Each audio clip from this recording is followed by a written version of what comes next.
a grabar.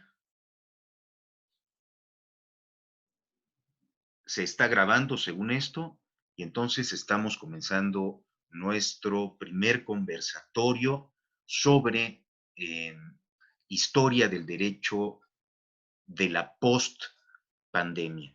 Muy interesante este concepto, este término que me he permitido recuperar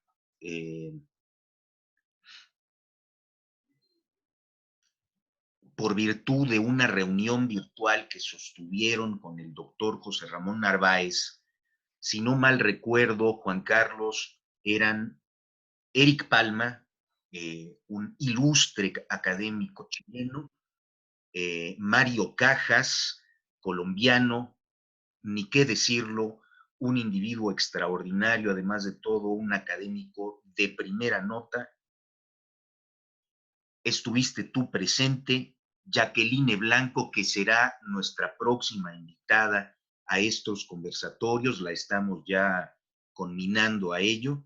Esperemos pronto volvernos a reunir, aunque tengamos que asumir las consecuencias de nuestras deficiencias técnicas. Subrayo, lo más importante es que estemos todos aquí presentes y que nos estemos dando cita para reflexionar, para pensar. Decía, en esa reunión hace unos días, Juan Carlos Frontera esgrimió un término que me pareció contundente: historia del derecho de la postpandemia. Me están pidiendo exactamente que vaya yo admitiendo.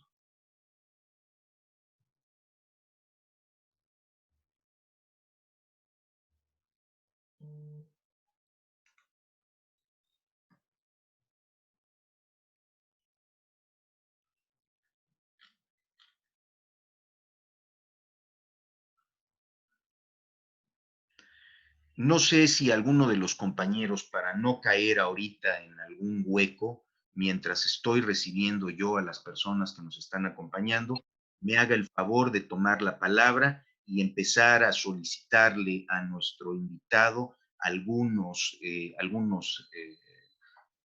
líneas, algunos planteamientos sobre los cuales empecemos a abordar nosotros nuestra charla. Mientras me doy a la tarea, por favor, de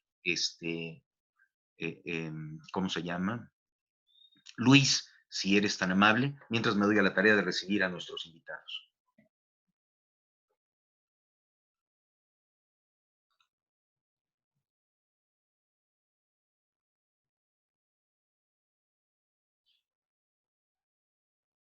A ver, Luis, ¿sí me escuchaste? Sí, un poco cortado.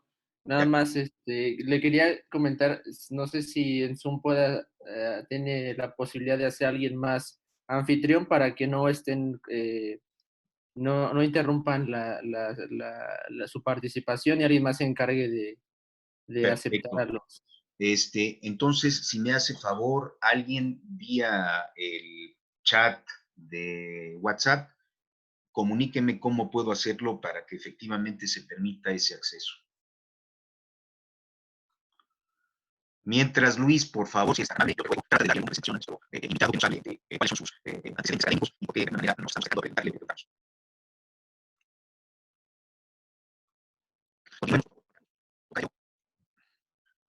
Sí, se está escuchando, no se está escuchando. Así está La la palabra. conexión. Sí, si alguien más puede hacerlo. No, le estoy escuchando cortado al profesor. Por eso, alguien tome la palabra, por favor.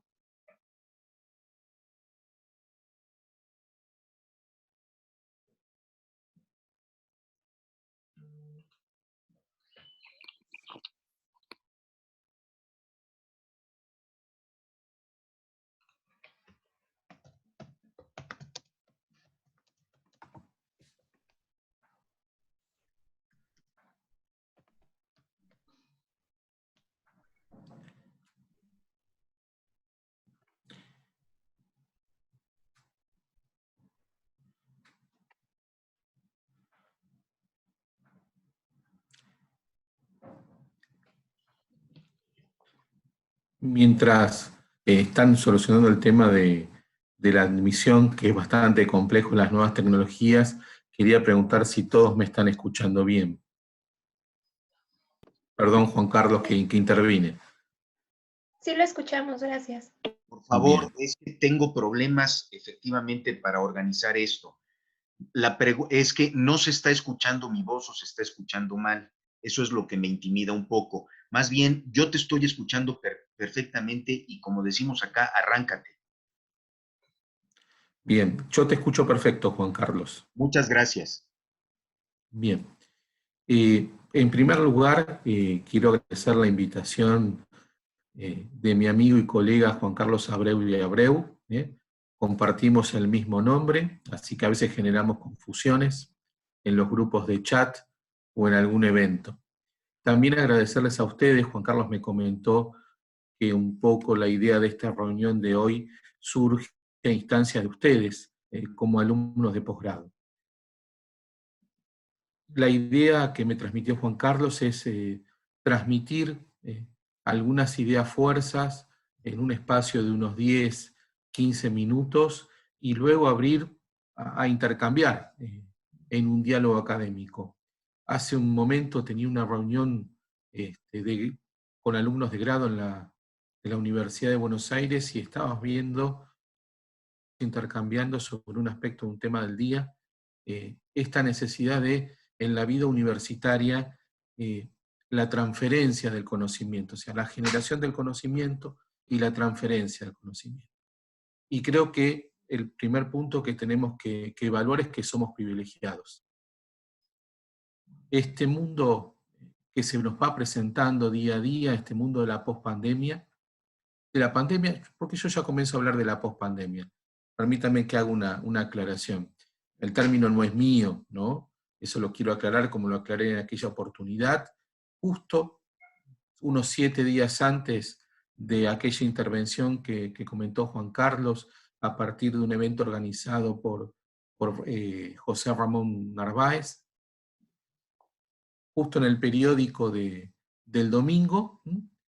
Había un artículo de un sacerdote jesuita, una entrevista a un sacerdote jesuita, que su apellido es Arazaga, es de oriundo de la provincia de Córdoba, está hacia el centro del país, en Argentina.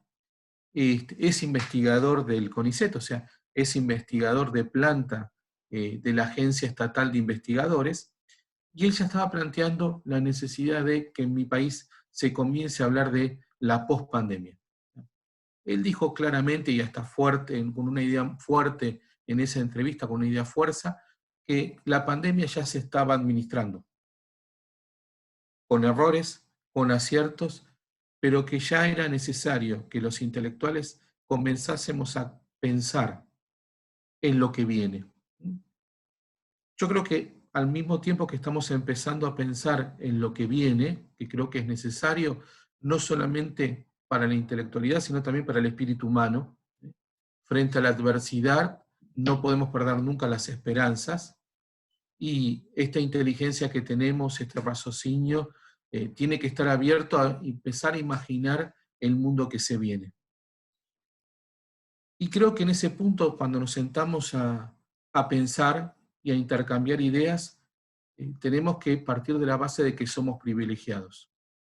En el mundo que se viene es privilegiado. Creo que una de las áreas de la educación, ustedes me contarán cómo es en México, pero yo opino en Argentina, que fue más versátil en el cambio de la presencialidad a las formas remotas, fue el ámbito universitario. Porque tanto los profesores como los alumnos, sean una educación pública gratuita como es en la Argentina, en las carreras de grado, o en la educación privada, todos tienen acceso a los medios digitales. La mayor dificultad en mi país, entiendo, fue el paso de la presencialidad a las clases remotas de los estudios iniciales, nosotros aquí hablamos del primario, o de los estudios medios, nosotros hablamos aquí del secundario, donde ese paso no ha sido tan natural, ni en aquellos que tienen el acceso a las herramientas digitales, y mucho menos en aquellos que no tienen acceso. Hoy, esos niveles iniciales o medios se intentan suplir esas clases a través de medios televisivos o radiales. Y reflexionemos un momento, nosotros en nuestras casas quizás accedamos al mundo radial ya a través de los medios digitales. No tenemos una radio quizás como veíamos a nuestros abuelos. Ya escuchamos música a través de plataformas. Ya no necesariamente tenemos repositorios o colecciones de CD. Y no toda nuestra población, como en este caso nosotros que tenemos ese privilegio, tenemos la posibilidad de tener un LED o un Smart. Quizás ellos estén viendo, teniendo un acceso a la realidad a través de un televisor, quizás con pocos canales, en el mejor de los casos. Entonces, uno de los primeros puntos que tenemos que ver hacia esa pospandemia es cómo los universitarios nos preparamos para esa diferencia social. Un mundo donde no necesariamente va a haber inclusión, sino que va a haber exclusión. Eso implica que se va a reducir, a mi entender, por un tiempo, la movilidad social. O sea, quien no tenga en este momento y en momentos posteriores accesos a las herramientas digitales va a quedar en una situación precaria. Pensemos qué grado de población no tiene acceso a un home banking, como decimos aquí, o las operaciones por internet por medios bancarios. ¿Qué parte de la población no tiene acceso a la electricidad, o sea, a servicios básicos como gas, agua corriente, cloacas, o no tienen acceso ni siquiera a una PC?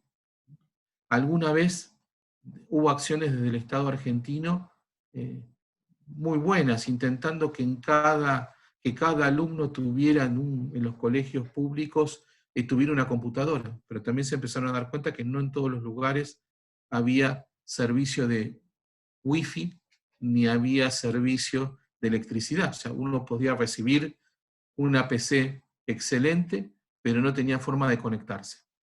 Y esa brecha que se va a generar, como les decía recién, a mi entender, va a dificultar la movilidad social. Yo entiendo que las universidades en Latinoamérica no necesariamente son universidades reducidas a una élite. Nuestras historias hicieron que la educación universitaria fuera una educación universitaria inclusiva, donde esa educación universitaria permite la movilidad social, los ascensos sociales. Y en nuestros medios, en nuestros mundos, sobre todo en este mundo occidental, yo entiendo que el único elemento de igualación social que tenemos es la educación. No tenemos otro. Lamentablemente, no tenemos otro medio. Por un lado, ese mundo que se viene. Por otro lado, tenemos, para mi entender, una fuerte tensión cultural. Y no sé si Juan Carlos lo compartirá, que nos pasó en otro momento de la historia. Por lo menos, recorriendo la historia argentina, no lo vi. Quizás en la historia europea sí, cuando hablamos de la Segunda Guerra Mundial, de la Primera Guerra Mundial, abarcó a todo un continente, o a más de un continente. Pero en el mundo latinoamericano, si bien tuvimos la suerte de no tener esos conflictos a ese nivel, insisto, igualmente, o hago un paréntesis, nuestras historias no son pacíficas, son historias cruentas, tanto en el siglo XIX como en el siglo XX, es una de las primeras veces que un problema alcanza a toda la población por igual. Por igual en el sentido del aislamiento social, de la incertidumbre. Y ahí hay una tensión cultural, o sea, nuestro individualismo, digo, sobre todo en mi país que tenemos una tendencia hacia el individualismo, se pone en crisis. ¿Por qué?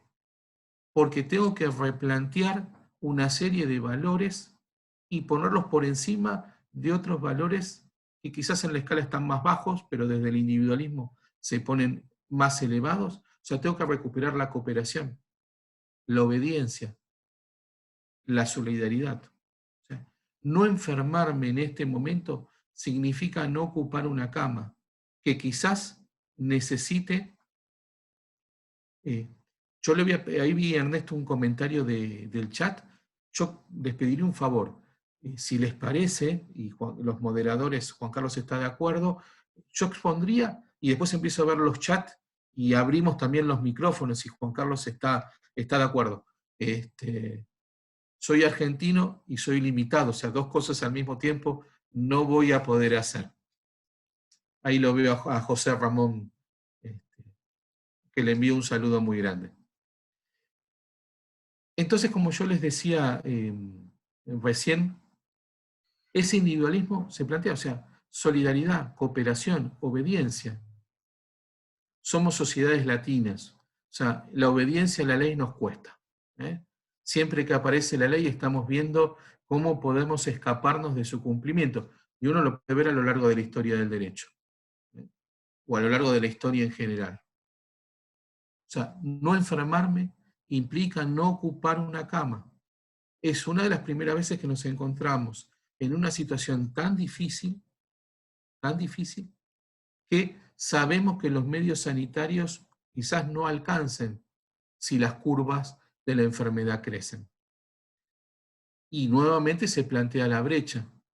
Nosotros sí, en nuestra situación de privilegiados, podemos pensar en la solidaridad, la cooperación, la necesidad de la obediencia, pero no todas en nuestra sociedad, por sus historias personales y por las diferencias sociales que lamentablemente tenemos hoy en los diferentes países, están en capacidad de acceder o permitirse pensar. Hay quienes hoy están en la situación de que no saben cómo va a ser el mañana para poder subsistir, están pensando en cómo van a lograr un plato de comida, no ver en qué momento van a poder tener una salida recreativa. Y esto que estoy diciendo en este momento, yo considero que cuando salgamos de la pandemia, cuando la superemos, y espero que Dios permita que sea pronto, vamos a encontrar un mundo más desigual. Porque esas personas que no tienen acceso a esos medios digitales van a tener que acceder a los empleos, digamos, más básicos de la construcción. No van a poder acceder fácilmente a los empleos de los servicios. Nosotros estamos preparados, de alguna forma, esto fue irruptivo, pero estamos preparados para un mundo nuevo desde el punto de vista laboral. Lo que nos obligamos desde el punto de vista de los estudios universitarios, y muchos de ustedes seguramente están trabajando, pasamos un teletrabajo sin demasiados problemas. Quizás nos faltan las herramientas para el que esté en la función pública, tener la autorización de la firma digital, etc. Pero si esto se va instrumentando, vamos a podernos adaptar. Pero hay muchos que no van a poder acceder a los teletrabajos, que naturalmente van a ser los más pagos, los mejor pagos. Otra de las tensiones que yo entiendo culturales que se están planteando, que uno lo puede ir viendo en esa formación cultural de nuestra sociedad, de esas culturas jurídicas, es la tensión entre la libertad y la intromisión del Estado. Y hay una serie de categorías que nosotros decíamos en muchos eventos, José Ramón o Juan Carlos, que están en crisis, como la soberanía, el Estado decimonónico, y planteamos la idea de las autoridades supranacionales frente a esas ideas decimonónicas. Digo una tensión, no digo que les haya pasado a ustedes, pero cuando yo estudié Derecho Político me enseñaron los parámetros del siglo XIX, ni siquiera los parámetros de la segunda parte del siglo XX. Y hoy hay una nueva tensión. Podemos hablar de globalización, podemos hablar de regionalización, y en el aislamiento social obligatorio no podemos salir quizás de nuestras casas. Las fronteras del Estado están cerradas. Eso implica que la soberanía que decíamos en la segunda mitad del siglo XX y principios del siglo XXI, o sea, hasta hace 3 meses, que era una categoría que se estaba erosionando, ahora se fortaleció. Nuestros estados, si bien muchos tienen reservas en patrón dólar, fíjense, o en moneda china, o en moneda europea, pero bueno, en Argentina básicamente pensamos en dólares. Hoy por hoy el Estado emite, necesita emitir dinero para hacer un salvataje y lo hace. El Estado, yo creo que esa globalización, esa regionalización, uno de los datos más interesantes es que quitó la idea del conflicto armado externo, ¿no? Del conflicto armado entre países. Eso se desdibujó. Y en muchos casos, muchos celebraron, que yo también estaba muy contento en la década del 80, en la década de los 90, cuando hablaron de que ya no había no estaban las hipótesis de conflictos armados contra los países limítrofes. Pero lo cierto es que no necesariamente los estados se prepararon para estas hipótesis de conflicto. No estoy diciendo que el virus es creado, ¿no? Es un virus natural. Partamos por lo que están diciendo aquí, por lo que están sosteniendo aquí en Argentina. Yo parto de esa base, los infectólogos, etcétera, aseguran que es natural, pero es una hipótesis de conflicto nueva, donde los canales de comunicación son los que fueron distribuyendo el virus. O sea, lo que fomentamos es como que fue un boomerang que nos devolvió. Me alegro de que hayamos podido circular por el mundo libremente, pero la soberanía del Estado se fortaleció. Hoy por hoy hay tensiones en torno a la República. Quizás en la antigua Roma, con la figura del dictador, se soluciona frente a una situación de crisis, nombramos un dictador, que por un tiempo determinado tiene poderes plenipotenciarios. Suma del poder público, como diríamos hoy, facultades extraordinarias. En Argentina lo vimos en el siglo XIX, en un periodo de un gobernador que fue Juan Manuel de Rosas. Pero hoy en el siglo XXI era impensado, ¿no? Nuestros países superaron las interrupciones democráticas del siglo XX. Todos los países, aún en nuestras crisis, y yo siempre a los alumnos de grado y de posgrado aquí en Argentina les digo, superamos la crisis del 2001 con 8 presidentes. Nadie pensó que la salida era no republicana y representativa. Practicamos, como somos los argentinos, completamente la ley de acefalía, porque que la aprobamos. Pero hoy por hoy tenemos que replantearnos el funcionamiento del Poder Ejecutivo y del Legislativo. Remozar la idea de que el Legislativo va a tener que sesionar por medios digitales y brindar las seguridades. O sea, aquí en Argentina, en una primera etapa, fueron todos con los que nosotros conocemos como los decretos de necesidad de urgencia, ¿no? En situación de emergencia, o si el Congreso está cerrado, o sea, está en lo que nosotros denominaríamos, no estaría en sesiones, el presidente puede emitir decretos de necesidad de urgencia. Aquí estaba la emergencia, lo brindaba. Pero se empezó a discutir la necesidad del funcionamiento del Congreso. Y lo más interesante es que surgió del propio Ejecutivo la idea de que, bueno, compartamos la responsabilidad de este camino que queda. Pero al mismo tiempo es un Estado que está avanzando sobre los derechos individuales, sobre nuestras libertades. Las está limitando en función de un bien común. Aquí estamos en un aislamiento social obligatorio desde el 20 de marzo, con renovaciones de cada 14 días o 15 días. Eso implica limitación a la libertad de comercio, a la libertad de industria, a la libertad de trabajo. Yo creo que una de las pocas libertades que no fueron afectadas es la libertad de enseñanza y aprendizaje. El mundo educativo, y siempre especialmente el universitario, por los privilegios, es, digamos, la libertad, y la libertad de información, ¿no? Y la libertad de poder expresar nuestras ideas por los medios. Esos medios digitales que están generando una brecha al mismo tiempo nos permiten tener una mayor vida republicana. Y decía con respecto a los valores, ¿no? Yo creo que en el caso de Argentina es una oportunidad crucial, ¿no? Quizás en nuestra historia del siglo XIX y del siglo XX los argentinos no nos encontramos. Yo diría que nos desencontramos.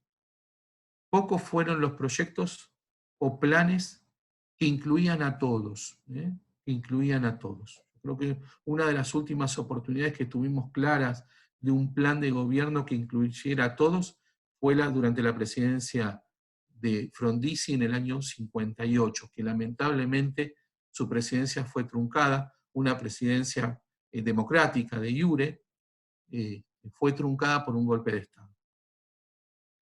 Yo creo que para los argentinos, y creo que para todos nuestros países, es una posibilidad y una oportunidad que no podemos perder, y ahí está la experiencia de la historia del derecho, de poder recuperar, de poder reconstruir el tejido social, donde todos nos vemos, todos nos damos cuenta que si en un aislamiento no le compramos al comerciante que está cercano a nosotros en lugar del hipermercado, perjudicamos a ese pobre comerciante que quizás tenga 2 empleados.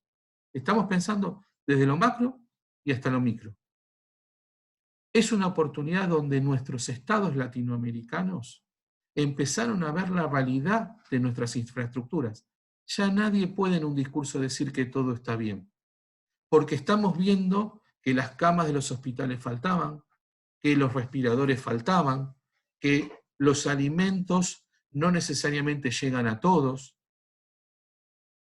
Eso que se le presenta al Estado se nos presenta a nosotros como ciudadanos. Ciudadanos activos a través de las redes sociales, manifestaciones impensadas. Quizás habrán visto alguna noticia en Argentina y yo creo que está pasando en todos lados. Ahora para manifestar no necesito ir a la plaza, como nosotros decimos, ir a la Plaza de Mayo. Salgo a mi balcón y golpeo cacerolas. Y les aseguro que en la ciudad el golpeteo de las cacerolas, que uno ya ve que están abolladas en algunos casos, porque no es la primera vez de alguna manifestación, está. Manifestaciones por redes sociales, manifestaciones a través de los balcones, a través de las ventanas. Aquí todos los días a las 9 de la noche se hace un aplauso generalizado para el personal de los servicios de salud. Les digo, yo estoy en una zona de la zona norte de la ciudad, donde es una zona residencial de casas bajas. O sea, por cuadra, nosotros decimos los 100 metros de la manzana, le decimos cuadra, se escuchan los aplausos. Insisto, estamos replanteándonos en algo que el Ministerio de Defensa tiene que saber cuántas camas hay, o sea, hay un replanteo desde el Estado y desde la sociedad para entender una hipótesis de conflicto nuevas.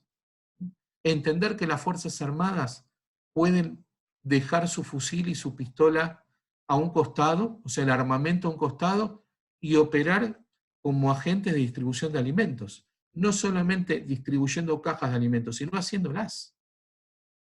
Tener que apelar a las Fuerzas Armadas porque tenés el personal entrenado para hacer los vuelos de repatriación, quizás. Porque es personal que está preparado para riesgos. El piloto de una aerolínea no necesariamente lo tiene que estar. Es el replanteo con respecto a la seguridad. Aquí hace poco hubo un replanteo social, y todavía hoy está el debate, con respecto a las cárceles. La situación de la pandemia y la situación de que en las cárceles podía ingresar el virus y generar un desastre, ¿no?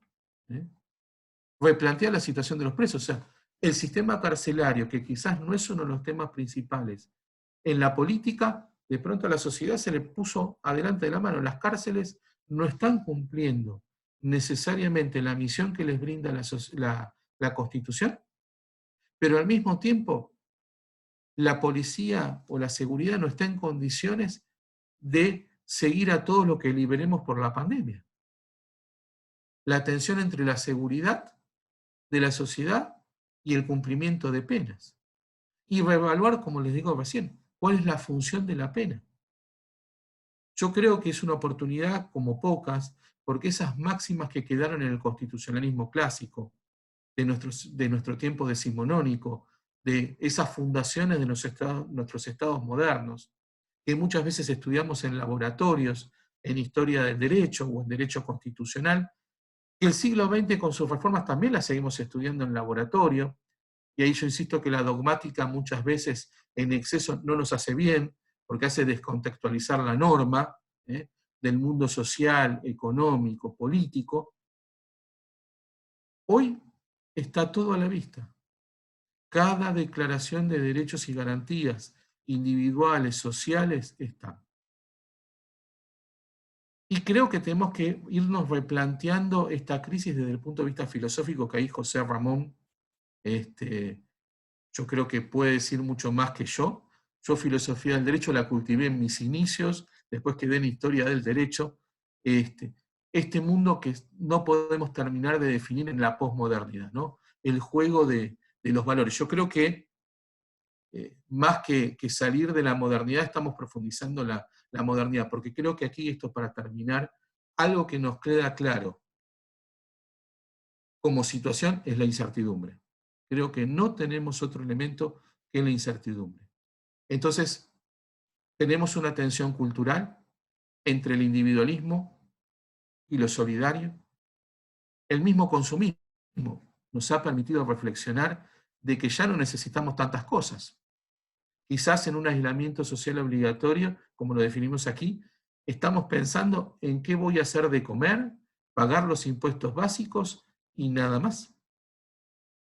El consumo en exceso ya va desapareciendo. Y las propias categorías de Estado, soberanía, república, representatividad, están en juego de nuevo. Siempre miro con esperanza. Yo creo que el mundo que viene, por el espíritu humano, tiene que ser un poco mejor del que vivimos. Tenemos la suerte de que, digamos, la masa universitaria va creciendo. No es la del siglo XIX. No es que el conocimiento está en manos de unos pocos. Y como estamos como en una situación de privilegios, tenemos un deber. Y la historia del derecho, que no la quiero olvidar en ningún momento, creo que tiene un papel fundamental para ver las diferentes crisis o cambios en las categorías, para que no tengamos sustos o nos preocupemos o nos angustiemos frente a cambios de categorías. El Estado hoy necesitará intervenir un poco más en nuestra vida, pero después, cuando recuperemos la vida normal, vivimos en repúblicas y el hombre volvió, el ser humano, volvió siempre a recuperar sus derechos, la libertad plena. Y la historia del derecho es fundamental para poder entender los diagnósticos, para poder rever nuestro orden jurídico, nuestra cultura jurídica, entender cómo se desarrolló la cultura jurídica y poder diagnosticar, y quizás esto escape del historiador, pero puede dejar las herramientas para buenos pronósticos. Así que muchas gracias. Creo que los que tienen que intervenir son ustedes porque hablé más de lo que había dicho. Esa es mi ascendencia italiana, que a veces hablo más. Gracias. Muchas gracias, Juan Carlos. Creo que esta es la primera de las etapas que intentamos cursar en nuestro conversatorio. Efectivamente, voy a dar la palabra. Los compañeros se han puesto en una lista de manera ordenada, han planteado una serie de cuestionamientos. Quiero yo tratar de ser el puente entre lo que ha dicho Juan Carlos Frontera y las preguntas que se nos avecinan por parte de nuestros compañeros. Espero que sí me estén escuchando todos. En primer término, me salta a la vista que la pandemia no se vuelve un referente, sino transita a un nivel superior a categoría. Esto es uno de los puntos en los que Juan Carlos Frontera ha señalado con mucho énfasis, ¿no? Si es categoría, luego entonces hay que abordarla desde una serie de elementos científicos, ontológico, metodológico, epistemológico. Tenemos luego entonces que repensar incluso las propias ciencias. El derecho, por supuesto, que no se exime de ello. Pero esta categoría se enfrenta efectivamente a un ámbito académico, y me voy a permitir ser más dramático, Juan Carlos. Hay una proletarización de corte académica. Esa masa universitaria de la que tú estás hablando se enfrenta ante riesgos de carácter laboral que no compensan toda la dedicación de carácter universitaria que implica pues, un modo de vida como universitario. Ahora, yo creo que por lo pronto esto no nos debe poner los cabellos de punta. Si reconocemos que una de las ventajas que tenían los regímenes de corte soviético era un grupo, una masa académica muy estudiosa, tal vez limitada en cuanto a sus modos de expresión, pero gente muy estudiosa, muy brillante. Hablando de nuestro continente, inaugura nuestro conversatorio Juan Carlos Frontera y es argentino, y la referencia que nosotros tenemos de Argentina es de una larga experiencia de sufrimiento por parte de la población, de crisis de corte político, de crisis de corte económico, y para nosotros pues representa una gran llamada de atención, no solo como hermanos latinoamericanos, sino efectivamente porque vemos a partir de esa experiencia la posibilidad de encontrar enseñanza, aprender y posiblemente planear las cosas de manera diferente. Esto, por supuesto, sin dejar de tener esa estrecha relación de identidad latinoamericana. Argentina ha tenido una historia de crisis, es la experiencia de la crisis latinoamericana y tienen mucho que decirnos. Lo que me llama la atención es efectivamente esa condición de movimiento social. La sociedad civil argentina, sobre todo la porteña, es muy expresiva, sale a las calles, toma las calles para denunciar, para demandar, para exigir de sus políticos una respuesta. Entonces tienen construida una sociedad civil mucho más integral, mucho más corporativa. Creo que esto es muy importante. La coyuntura es luego entonces, estamos formando un nuevo modelo de sociedad civil. No quiero ser yo digamos, el que controle el diálogo. Yo les ruego a los compañeros, para hacer esto mucho más horizontal, vayan tomando la palabra en el orden que lo hayan dispuesto. Para nuestro invitado, por supuesto, toda la libertad para expresar lo que vayamos a cuestionar. Si en algún momento llegamos a ser inquietos o inquietantes, con toda confianza también, poner algún tipo de limitación. Nuestras preguntas van desde el aspecto teórico de la historia del derecho hasta cuestiones inclusive de orden personal. Algunos de los compañeros se han preguntado por qué ser historiador del derecho y por qué hacer historia del derecho en esta coyuntura.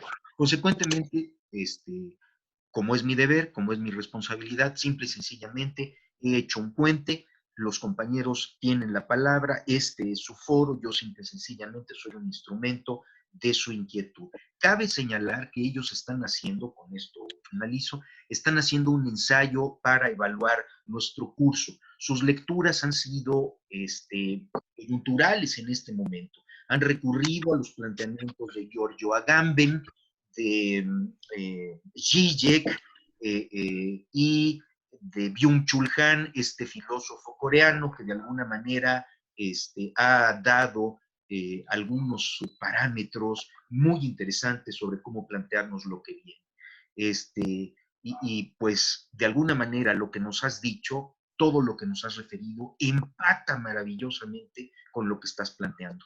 Tenemos enfrente una serie de problemas jurídicos en el ámbito laboral, financiero, corporativo, de derechos humanos, constitucional. Los compañeros en su ensayo están efectivamente haciendo sesudas reflexiones sobre eso. La pandemia, cómo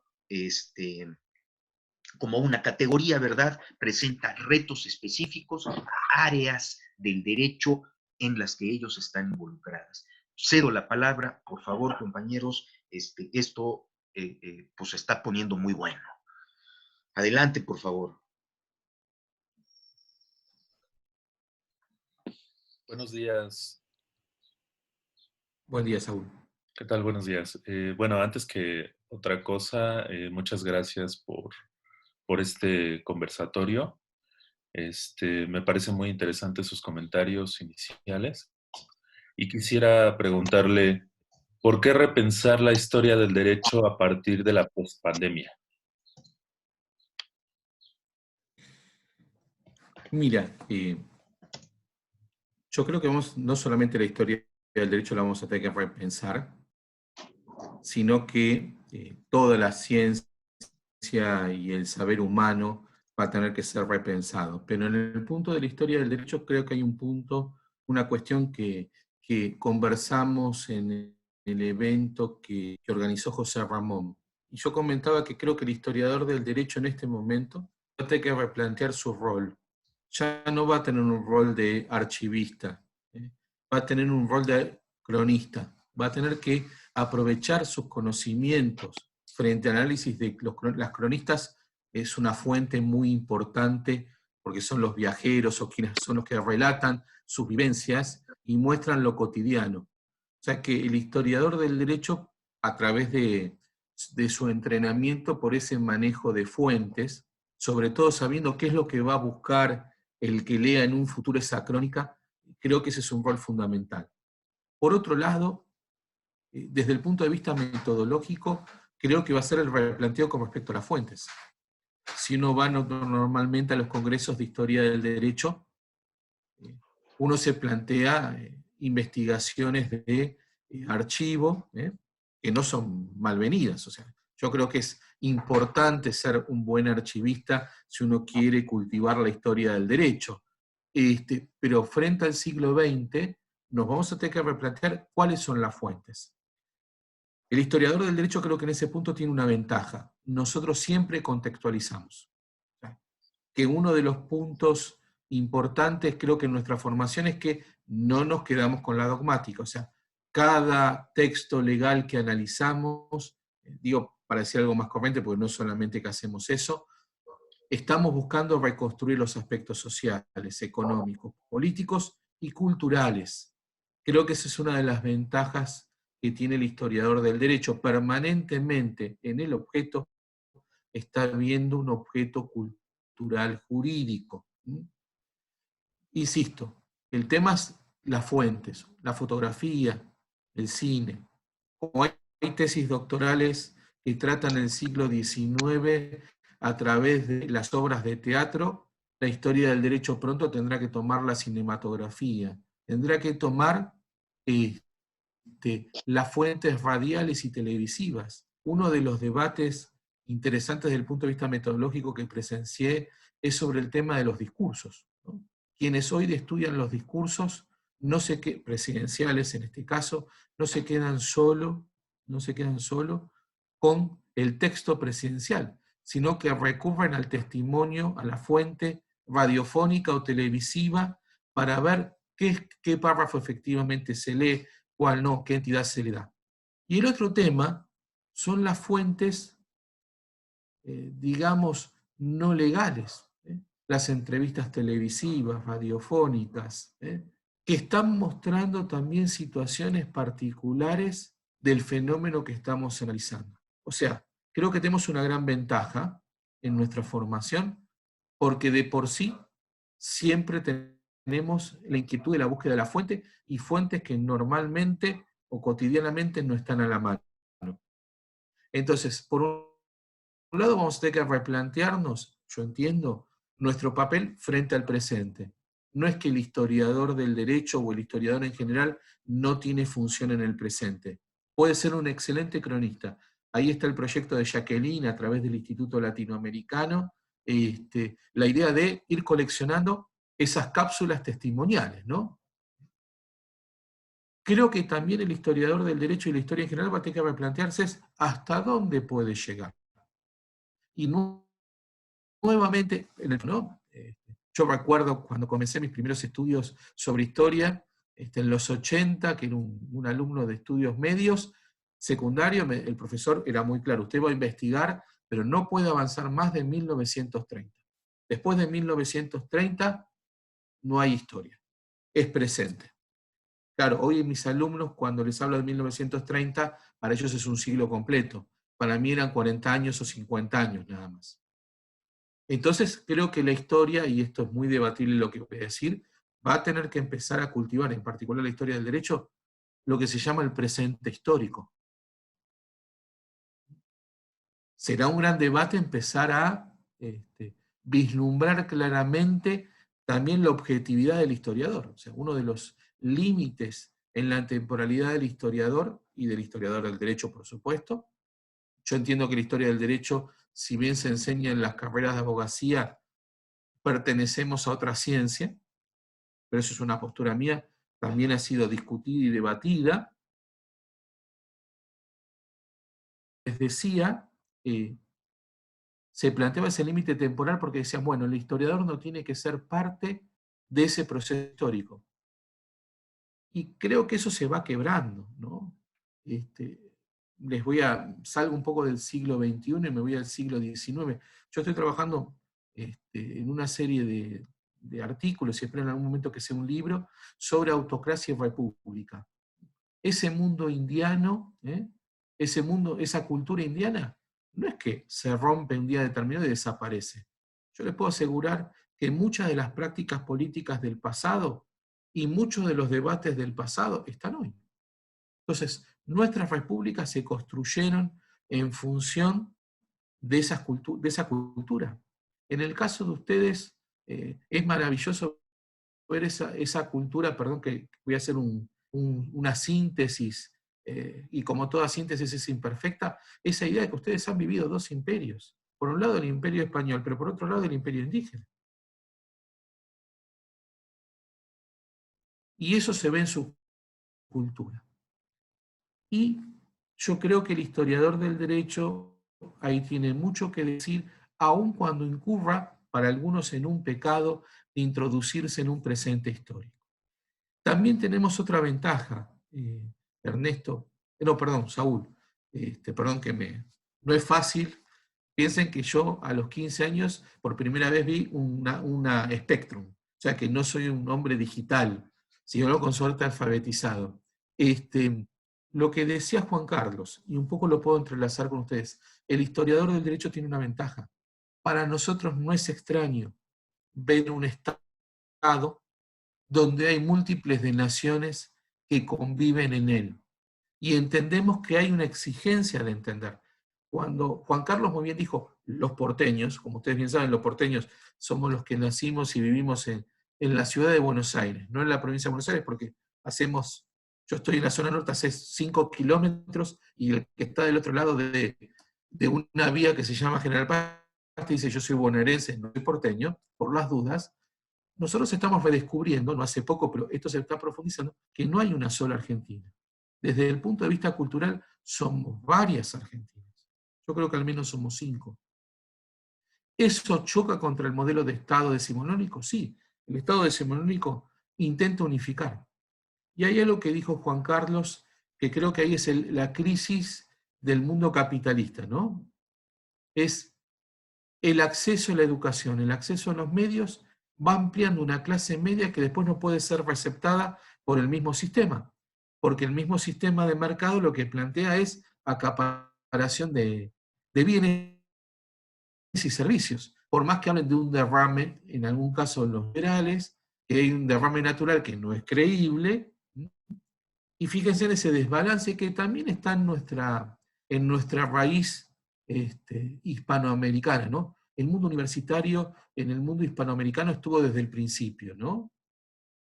Si el siglo XX muestra un derrame de ese mundo universitario y la ampliación de la franja, de esos sectores que van accediendo al mundo universitario. Y el peligro, que el mercado no pueda receptar a esos universitarios y se precaricen, o tengan problemas en el acceso al trabajo para el cual fueron formados, como dijo Juan Carlos.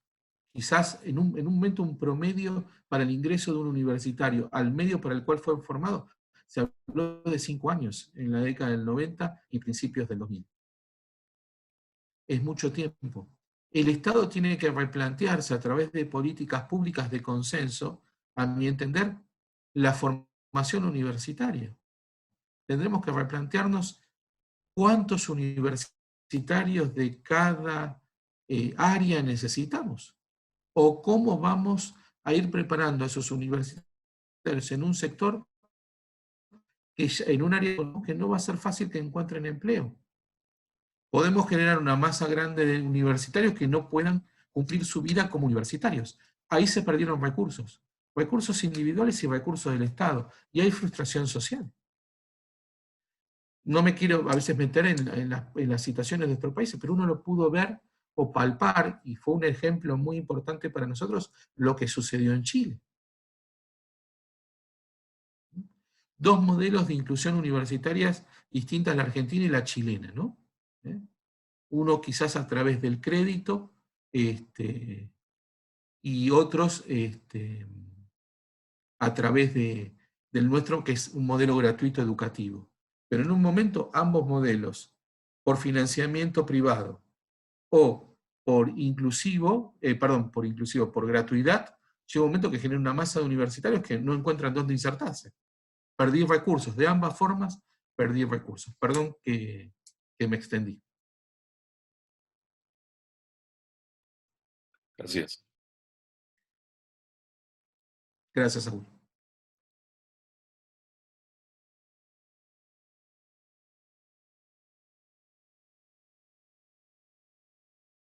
Su micrófono está cerrado, doctor. Gracias, ya lo estoy escuchando. Muy bien. Que de alguna manera has estado en tu exposición, nos has estado concediendo varias respuestas que son las preguntas que nos hemos planteado al principio en relación. Le pido en este momento, no se escucha. Damos la palabra a Ernesto, por favor, para que pregunte. Que Ernesto pregunte. Que pregunte Ernesto. Sí, eso. Ernesto, si quieres hacer tu pregunta, porque el profesor Abreu tiene problemas con el audio. Buenos días a todos. Muchísimas gracias, doctor Juan Carlos Abreu, doctor José Ramón Narváez. Muchas gracias, doctor Juan Carlos Frontera. La verdad es un privilegio. Creo que es una de las ventajas del mundo digital que tengamos el privilegio de escucharlo gracias a estos medios de una manera más sencilla y además más económica para poder estar en contacto con el conocimiento, la cultura y sobre todo la perspectiva, porque bueno, internacionalmente pues cada país tiene su propia, cada ciudadano tiene su propia perspectiva, ¿no? El ámbito jurídico y sobre todo, como usted acertadamente dijo, cultural, político, social. A mí me surgen dos inquietudes muy grandes derivado de lo que nos expuso y que, bueno, de alguna manera, no sé de qué manera el derecho va a tener que encauzar esto, porque la primera pregunta sería que, por un lado, usted nos hablaba acertadamente de estas manifestaciones digitales, que ahora es mucho más sencillo que la gente ante la inconformidad social se manifieste, que incluso estas redes pueden ser y han sido una vía para poder hacerlo y de una manera más sencilla de organización. Pero al mismo tiempo usted nos hablaba de esos conceptos que parecían que se estaban desapareciendo, como soberanía, como la idea de un Estado. Y lo cierto, y eso lo han comentado, bueno, se ha comentado en algunos artículos, es que después de la pandemia lo que viene es un nacionalismo, un nacionalismo mucho más arraigado.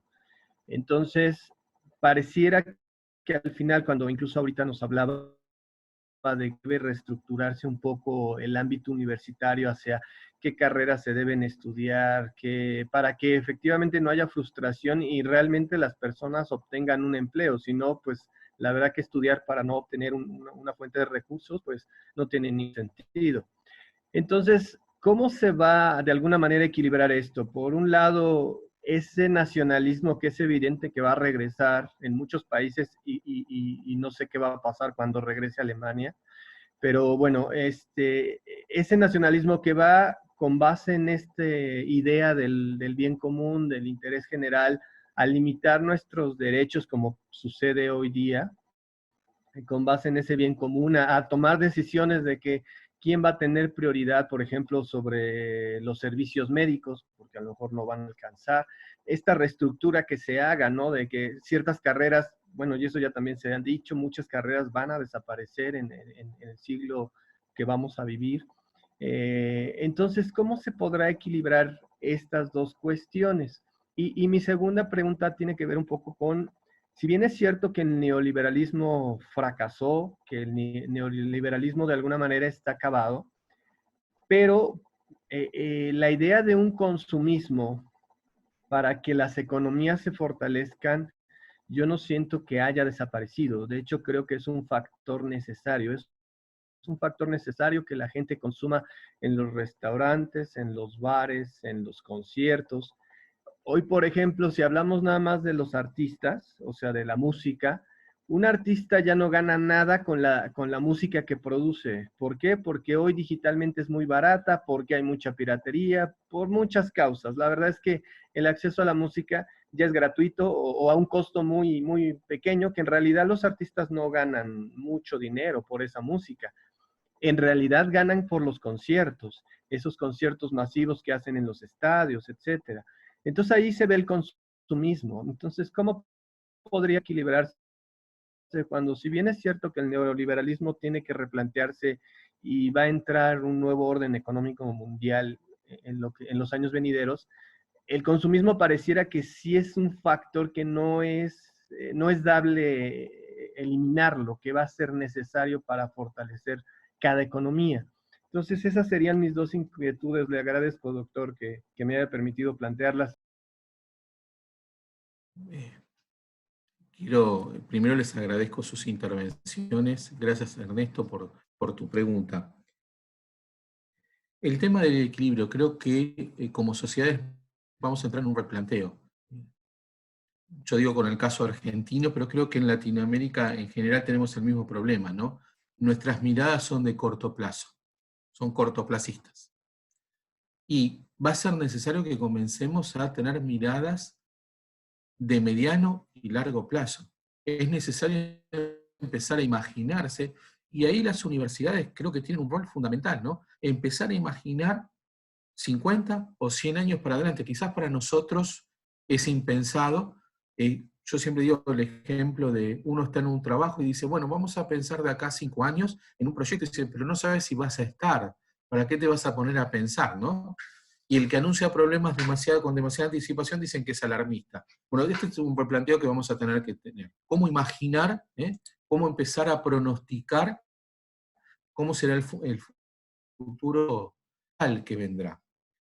Con respecto al tema de la elección de las áreas del conocimiento que uno quiere cultivar, no, en ningún momento nadie me malinterprete que digo que tiene que ser un régimen totalitario, pero sí va a tener que haber políticas de Estado o políticas desde la sociedad, y ahí tiene que entrar el sector universitario y el Estado.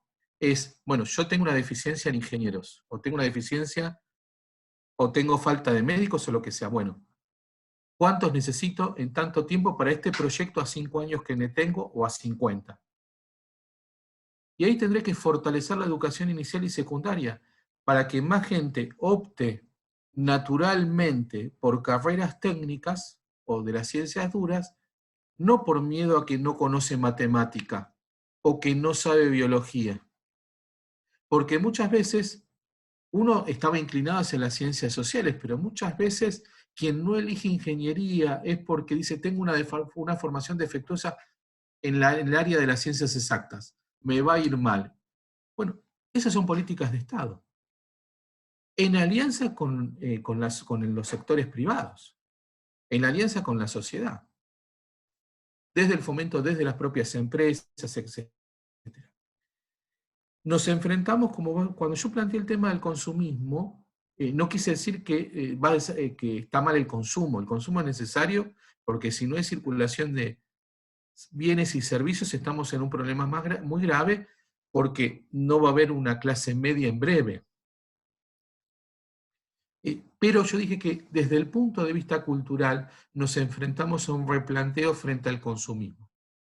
Ya no es el consumo por consumir, sino que estamos en un momento, yo estaba escribiendo una nota pequeña y que me habían pedido que escriba sobre una reflexión de un momento que asociado ahora con la pandemia, y yo dije, decía en un inicio, el mundo se detuvo.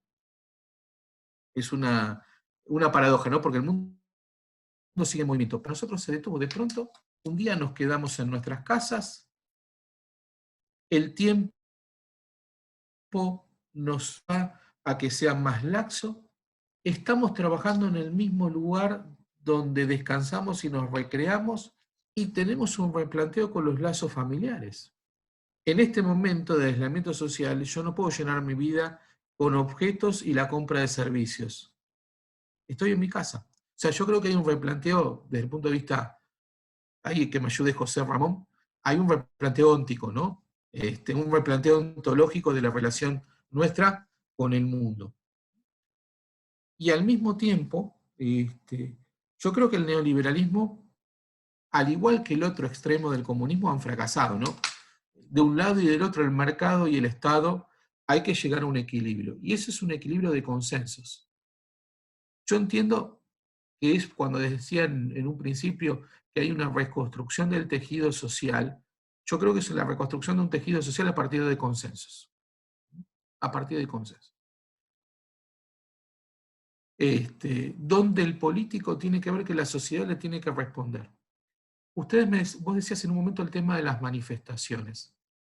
Yo te voy a dar un ejemplo muy lejano en Argentina, en Buenos Aires, con la crisis del 2001. Fernando de la Rúa, como presidente, decretó el estado de sitio. Y a las 10 de la noche de ese día, yo vivía en otra zona y vivíamos en un edificio muy alto, estaba en un piso 13, o sea que tenía una visión, sé que en algunos países no existe, a mí no me trajo mala suerte, pero bueno. Se veía una salida voluntaria de la gente. Nadie, porque todavía las redes no estaban tan difundidas aquí, la gente salió naturalmente de sus casas a manifestar. Uno veía las olas de clase media, que eso también llama la atención, porque la clase media no tiende a unirse, por lo menos en mi país, para manifestar hasta ese momento. Eran olas de personas, mares de personas de clase media, caminando por avenidas hacia la Plaza de Mayo. No hubo ningún hecho de violencia, ni de vandalismo, ni de violencia. Eran manifestaciones pacíficas. Eso nosotros lo volvimos a ver en una crisis del gobierno anterior, no, del anterior, una crisis entre el sector agropecuario y el gobierno. Se formaban las dos plazas. Dos plazas en dos plazas distintas, no lejanas, pero pacíficas. Y en el debate por el aborto, nuevamente se planteó el mismo tema, pero manifestando ambos sectores, a favor o en contra, en la misma plaza. Yo creo que ahí hay un crecimiento social, ¿no? El manifestar no necesariamente está vinculado con la violencia. Digo en nuestros sectores, porque aquel que está sin satisfacer sus necesidades básicas, esa manifestación sin duda con un alto nivel de frustración, porque no está comiendo, perdón que soy tan crudo, no está comiendo, puede ser violenta. No digo que no en esos casos. Pero digo, la sociedad por los medios digitales o verá la forma. La salida a los balcones fue asombroso, ¿no? La gente vio que cumplí la norma, pareciera como ese viejo adagio, perdón que lo estoy forzando, José Ramón y Juan Carlos, acato pero no cumplo, esa idea de la suplicación, pero estoy llevándolo a un extremo, no estoy diciendo que tiene que ver, voy a acatar, pero no voy a cumplir porque voy a manifestar desde mi balcón o desde mi ventana. Abro la ventana, golpeo, aplaudo, lo que sea necesario.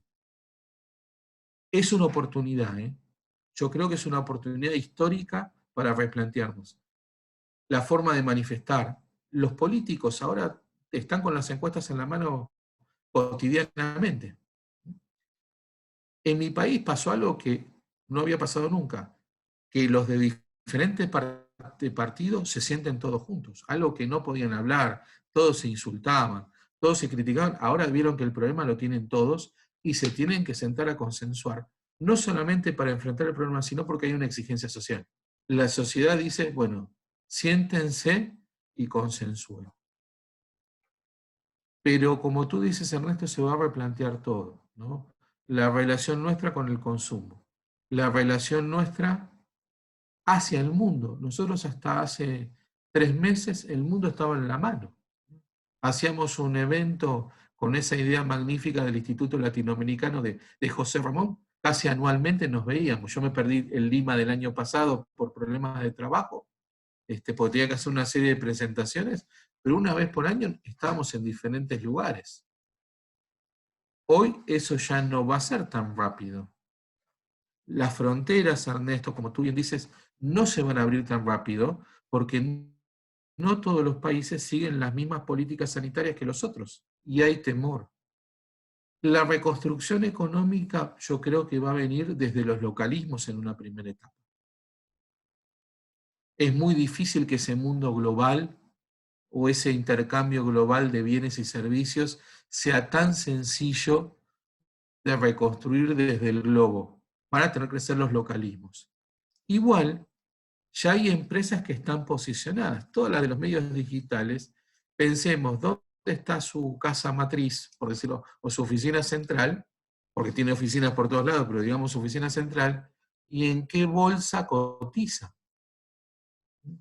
O sea, para cierto sector va a seguir siendo global y para otros sectores va a ser local. Y con un neo-keynesianismo, si me permiten. Va a ser un neo-keynesianismo porque tenemos que replantearnos sistemas financieros, sistemas de producción.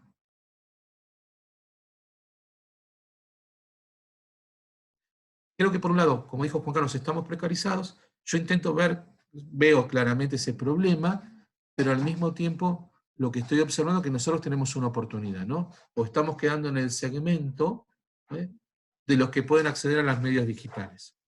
Y al mismo tiempo tenemos una responsabilidad social de bregar por quienes quedaron fuera del sistema. Perdón, Juan Carlos. Me está señalando José Ramón que quiere intervenir precisamente a partir de lo que estás refiriendo. Por favor. Te ruego me concedas la oportunidad de que le demos la palabra a Juan Carlos. Va a ser un gusto y va a decir cosas más inteligentes que yo. No, al contrario. Creo que estamos bordando, pues, entre todos una charla apasionante. Ramón, yo te ruego, por favor, interven. Gracias, Ramón. Le pido disculpas a los que ya se habían anotado en el chat, pero un poco nada más porque gracias a la fraternidad y amistad que llevamos con Juan Carlos Fronteras, me ha estado constantemente citando y un poco para seguir esa conversación a la que se refiere el profesor Abreu. Nada más voy a robar unos minutos y ya seguimos en el orden de las preguntas que estaban haciendo. Primero, comentabas acerca en las primeras intervenciones hablaba sobre la importancia y la historia del derecho, pues considerando que la clase de Juan Carlos es sobre evolución del derecho mexicano y nosotros somos historiadores y un poco está siendo esto hospedado en el Instituto Mexicano de Historia del Derecho. Solo quería decir que sí, que efectivamente, como tú bien dices, pero yo nada más haría un matiz que la historia tradicional, o sea, es la historia oficial, la historia del derecho, es la que se quedó rezagada, ¿no? O sea, la que dio los cambios a tiempo, pero yo creo que el Instituto Latinoamericano de Historia del Derecho sí empezó a trabajar el cine, la radio, y los periódicos, ¿no? Y me refiero, por ejemplo, a Carlos Ramos Núñez, que desde hace un buen rato lleva trabajando prensa escrita, ¿no? Para hacer historia social del derecho, y siempre como que hicimos mucho énfasis en esta historia social o historia cultural. Yo lo del cine creo que tengo como 15 años o algo así, insistiendo en México. Justo ahora me recordaste porque efectivamente en una reunión aquí en la UNAM, don Andrés Lira se burlaba de que fuera posible incorporar el cine como fuente de la historia del derecho, cuando tiene más de un siglo el cine, ¿no? Y justo para el derecho, historia del derecho constitucional en México, pues es básico, por ejemplo, visionar el automóvil gris, solamente por referirme a una, pero hay un montón de filmografía importante para definir, como dices tú, la identidad de nuestras naciones. Eso por un lado, ¿no? Luego, justo esto que estabas mencionando también sobre, pues, toda la problemática que se viene a partir de la paz, cómo van a ser vamos a tener que, o nos vemos obligados a transformarnos, y creo que eso también puede ser un área de oportunidad que los historiadores del derecho, como bien lo has dicho, ahí nos podemos insertar, ¿no? Que como bien mencionaste a Jacqueline Blanco, la idea del historiador cronista. Entonces, ¿por qué? Porque el historiador del derecho está acostumbrado a una narrativa menos formal, diría yo, bueno, un tipo de historiador del derecho, ¿no? Hay otros que pues, te van a hacer solo la crónica de las leyes, la crónica de la reforma, ¿no? Cuando pues, se puede hacer la crónica de las prácticas jurídicas, la crónica del día a día, y la puedes hacer del siglo XIX, del siglo XX, como ya propusiste, e incluso de lo que Eric Palma llamaba historia del derecho presente, ¿no? también te referiste a eso. Y eso más o menos lo discutimos hace unos 8 años en el Instituto Latinoamericano de Historia del Derecho, ¿no? O sea, que tendríamos que hacer historia del derecho presente. Y en la reunión pasada que tuvimos ya nos arriesgamos a decir, y creo que ahí es tu aportación en lo de la pospandemia, una historia del derecho futuro, ¿no? O sea, es decir, si ya vimos que nuestros colegas se rezagaron y necesariamente se van a rezagar, entonces ahora, ¿por qué no arriesgarse a hacer como estos saltos en el tiempo? Que en su momento nuestros maestros nos hubieran regañado, ¿no? Nos hubieran dicho anacrónicos, faltos de rigor o de método. Pero hoy creo que justo la metodología nos está permitiendo esto, es una metodología un poco más flexible y dinámica. Entonces, en que esto podría incorporar una habilidad o una competencia, y es que nuestros estudiantes, cuando cursen alguno de estos cursos como evolución, historia del derecho, incluso filosofía del derecho, se podrán percatarse de esta posibilidad, ¿no? De estudiar bien y a profundidad la historia para tratar de encontrar, digamos, un sentido para formular una propuesta hacia el futuro, ¿no? Y esta puede ser una habilidad que el estudiante de Derecho podría incorporar a partir de eso, ¿no? Y luego, por último, ¿no? A propósito de esta cuestión ontológica a la que te referías, creo que sí, o sea, creo que también esa formación del estudiante de Derecho, que era como de una persona racional, imparcial, poco involucrada, digamos, en lo social, porque supuestamente eso le daba como una neutralidad, eso se rompió, ¿no? O sea, ahora no hay forma de decir que no puedes involucrarte personalmente en los temas, ¿no? Porque justo esta pandemia nos demostró que somos personas, que somos frágiles y que no está mal, pues a veces pedir ayuda o mostrarse como alguien que necesita de los demás o de los otros, ¿no? Entonces creo que eso puede ser una área de oportunidad también. Entonces si lo sumamos las dos cosas, o sea, es decir, el aprender a conocerse como personas para poder ser mejor profesionista, y esta cuestión de mirar el tiempo como pues eso, un devenir de hechos y de conductas, y que finalmente pues ahí eso puede ser una especie de llamado de atención hacia lo que podría ser el futuro. Esto ahorita parece evidente, pero hace 10 años parecía ridículo, ¿no? O sea, cuando lo planteamos. Es decir, hoy parece evidente que las cosas van a cambiar, pero no van a cambiar en 50 años, van a cambiar en un año, ¿no? Entonces, que para prepararnos, pues tendríamos que ver cómo también antes hubo otros cambios así de precipitados, ¿no? Cuando hubo pandemias, hubo guerras, incluso para cosas que hoy no estamos ni siquiera preparados, como el cambio climático, por ejemplo, ¿no? O una escasez hídrica, ¿no? Una crisis hídrica. Entonces, creo que eso sí podemos empezar a formularlo como un nuevo perfil del jurista, ¿no? Y en eso creo que sí, como bien tú dices, hay mucho que aportar. También creo que esa es una pregunta que hacían ahí, ¿no? O sea, yo creo que hoy no hay homogeneidad en la historia del derecho, ni en los historiadores del derecho, pero qué bueno, ¿no? O sea, excelente, ¿no? Y de hecho, pues ya urgía, por ejemplo, urge, porque yo digo que todavía no está ni siquiera planteada, una historia del derecho desde el feminismo, por ejemplo, una historia del derecho desde la interculturalidad o una historia del derecho latinoamericana. Gracias.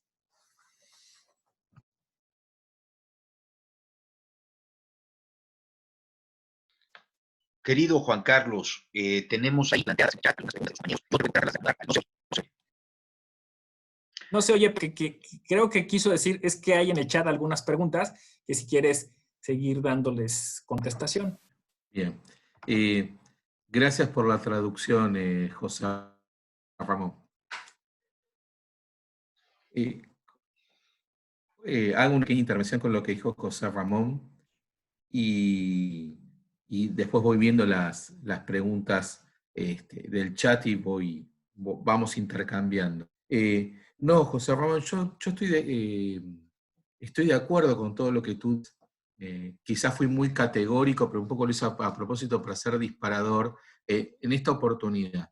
Como dice el dicho, la necesidad tiene canje, que es algo que nosotros usamos bastante aquí en verdad como modismo cuando queremos hacer alguna referencia en el sentido de la necesidad. Yo creo que nosotros como generación, José Ramón, somos más libres frente a las categorías. Nuestra generación está más acostumbrada a decir, bueno, yo quiero hacer un cambio crítico. Ya está en nuestro ADN la necesidad del cambio crítico con respecto a nuestros maestros, a quienes nos formaron. Bueno, yo no estoy de acuerdo con esto, y muchas veces lo hemos dicho más abiertamente, ¿no?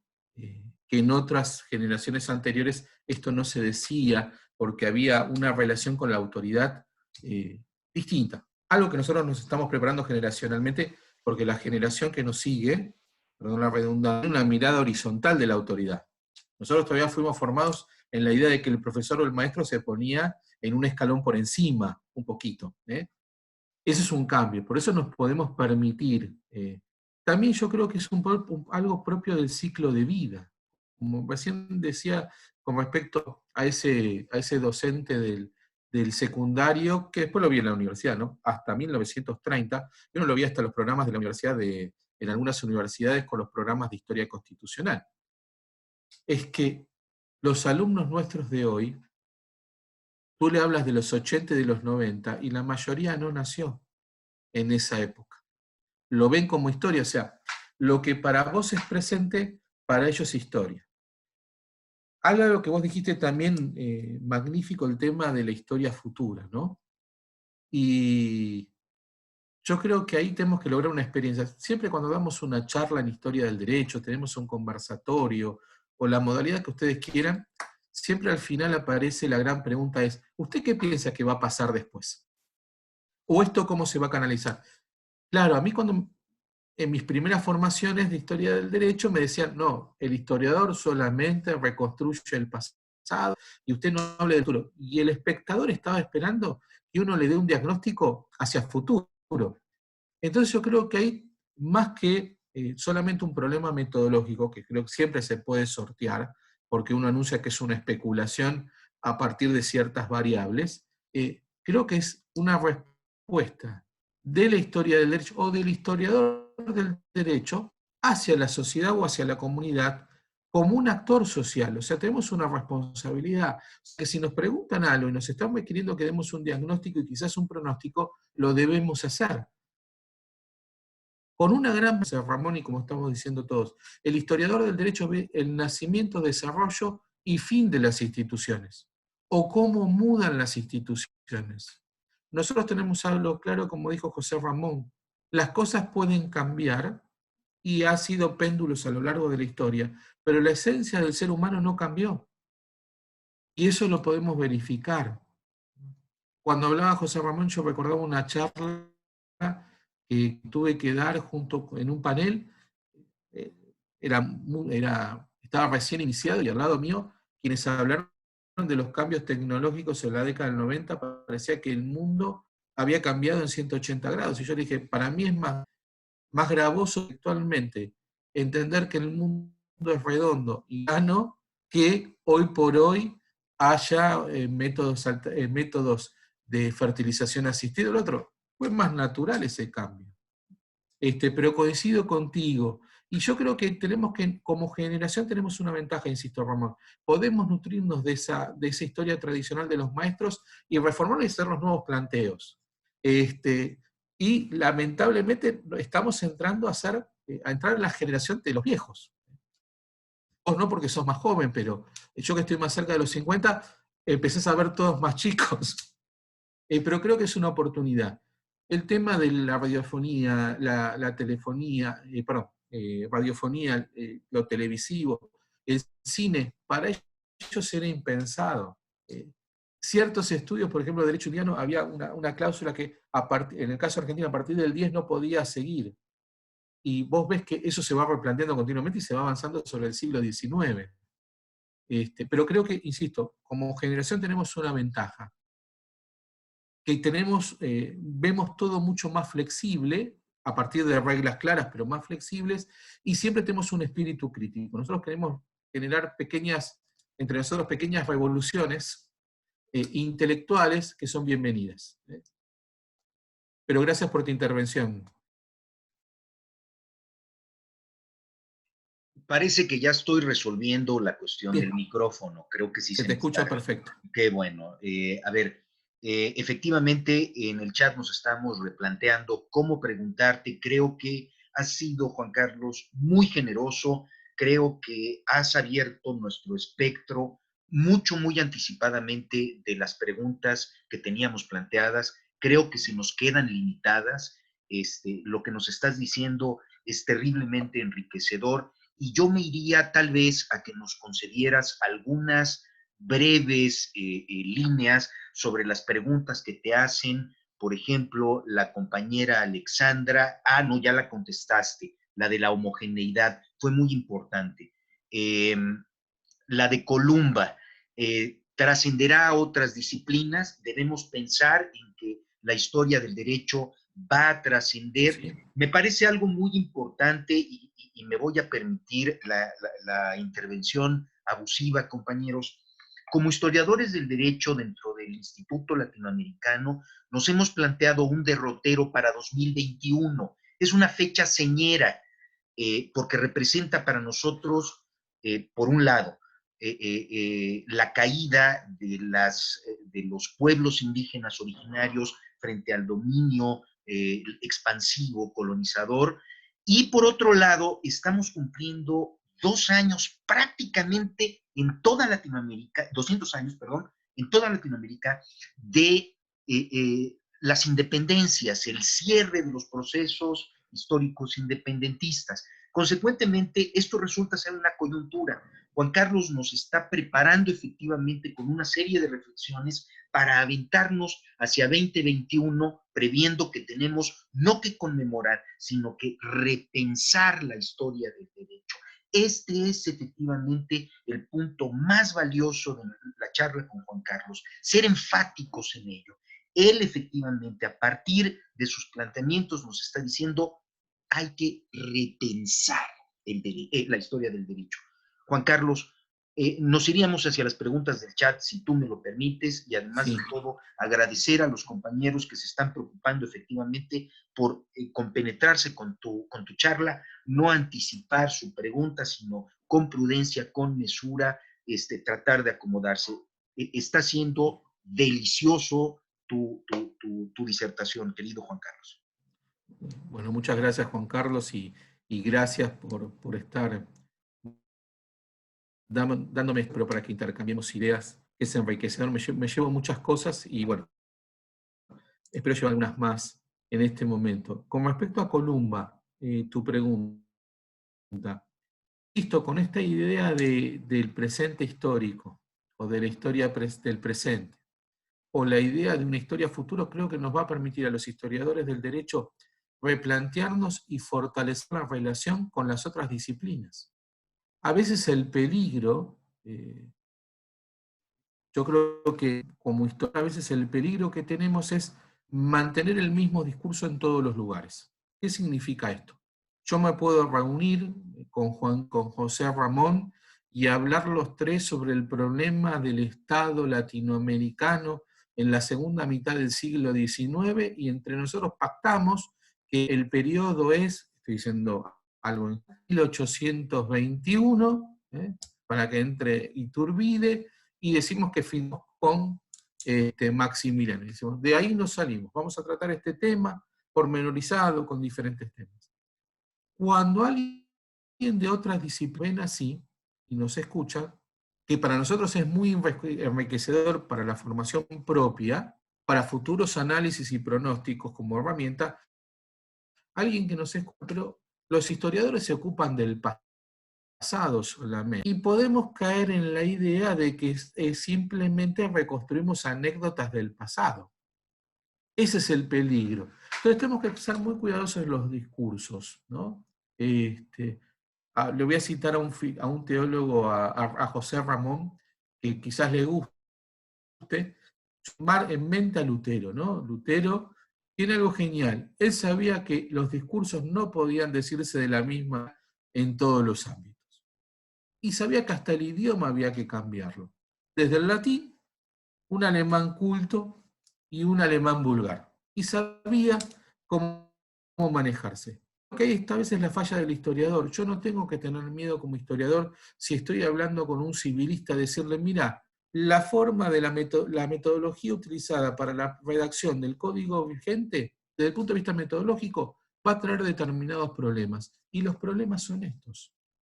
Mi tesis doctoral fue sobre la descodificación civil argentina, o sea, la ruptura del modelo monónico en el siglo XX. Cuando apareció la codificación nueva del 2015, a mis colegas más que van a tener son estos. Y de hecho, hice un pronóstico, Ramón, como tú bien dices. Lo podemos ver desde el punto de vista impositivo, estadual, el problema de las libertades y la reacción de la sociedad frente a la limitación de libertades. Ahí el desafío, más que de quienes nos escuchan, es de nosotros. La idea de cada curso, quizás ustedes entiendo que están siendo formados como juristas y prácticos del derecho.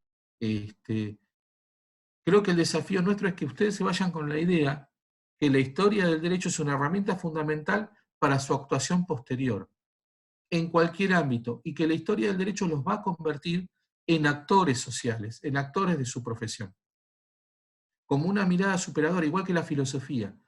La filosofía, y ya te lo dejo a Juan Carlos, la filosofía tiene una ventaja. Yo a veces digo que cuando se está discutiendo un plan de estudios, nadie dice que filosofía del derecho no tiene que estar. Pero con respecto a historia, a veces sí.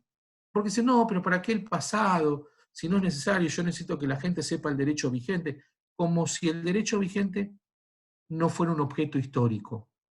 Y creo que, como bien dijo José Ramón y Juan Carlos, hay una necesidad de nosotros como historiadores del derecho de mandar ese mensaje. Es una herramienta fundamental.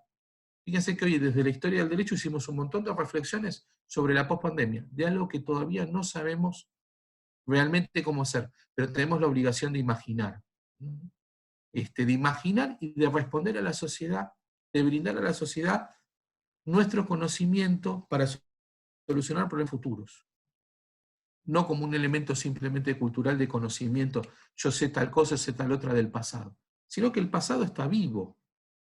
Y ese pasado se convierte en futuro, en presente y en futuro. Sí, Juan Carlos, que levantabas la mano. Más bien parece ser que nos ofrece aquí el menú, que es una manita que está aplaudiendo. Era Sí. para ovacionar efectivamente esa idea que tú estabas planteando.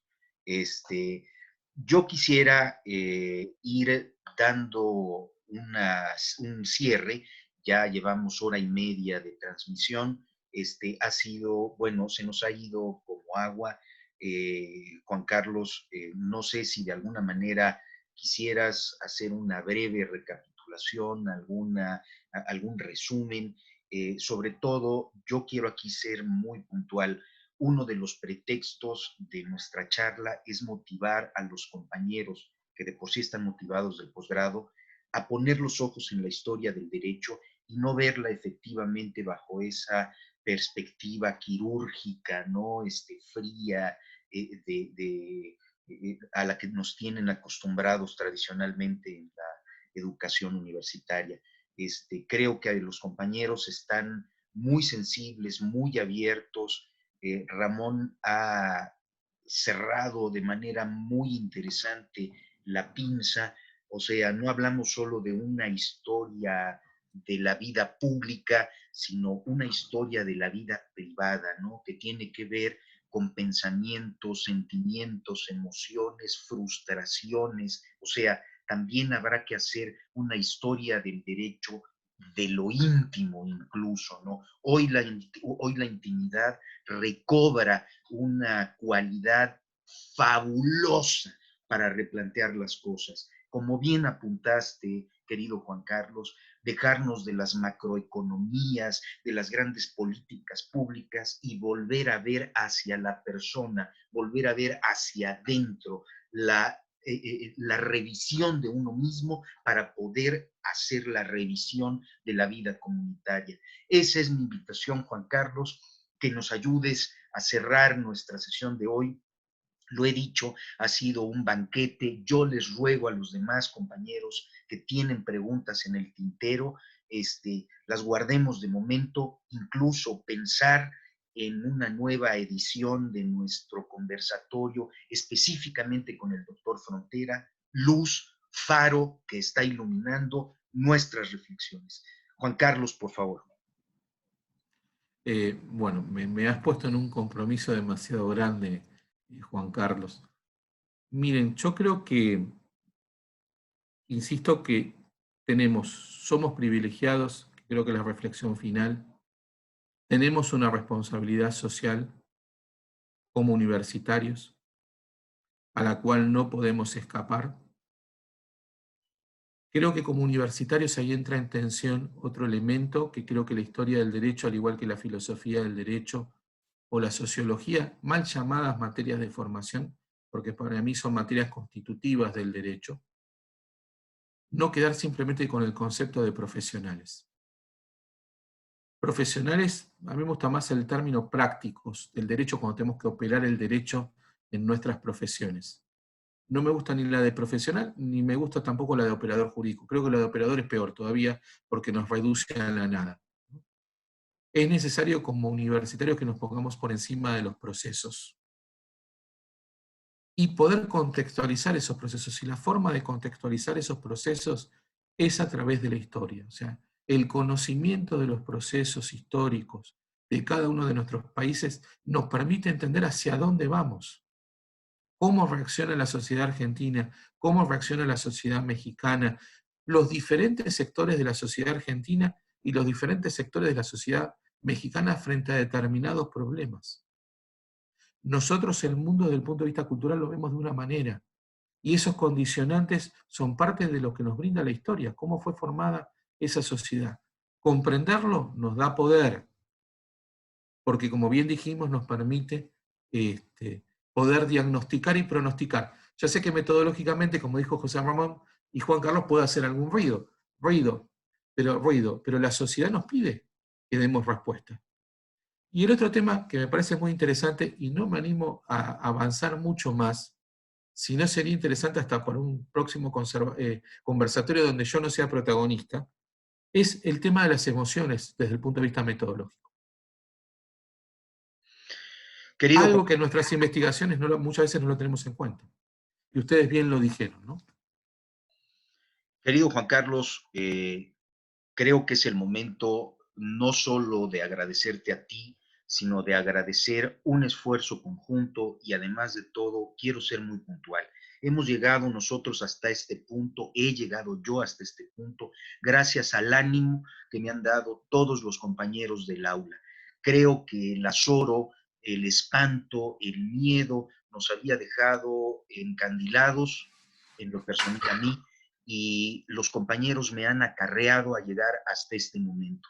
Juan Carlos, estoy respondiendo efectivamente a la motivación que me dan los compañeros de la clase, a todos ellos, Carlos Iván, Griselda, Nora, Leia, Ernesto, Juan, Luis, por favor, Mariana, Alexandra, desde el principio, con las cuestiones de los problemas de informática, Narciso Iván, siempre al pendiente, Saúl, gracias, Miguel Ángel, Leia, estoy pues mencionándolos un poco al garete, les ruego disculpen si no menciono alguno. A todos ustedes, mi sincero agradecimiento de todo corazón. Es un esfuerzo que estamos haciendo de manera conjunta y yo más bien estoy a los rumbos que están ustedes marcando.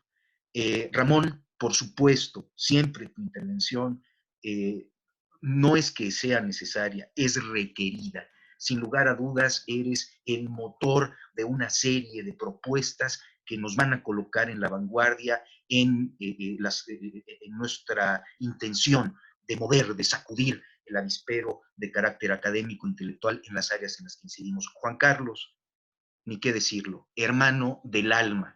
Te estoy muy agradecido el que te hayas de alguna manera puesto como conejillo de indias para este experimento y que hayas permitido que mis alumnos escuchen, estén cerca de alguien a quien yo admiro, a quien yo respeto y a quien le tengo un entrañable afecto.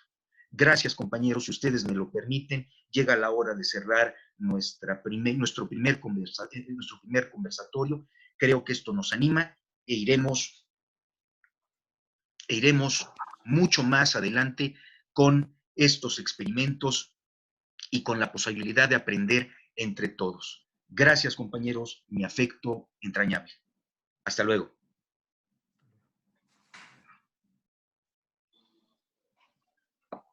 Gracias. Gracias a todos.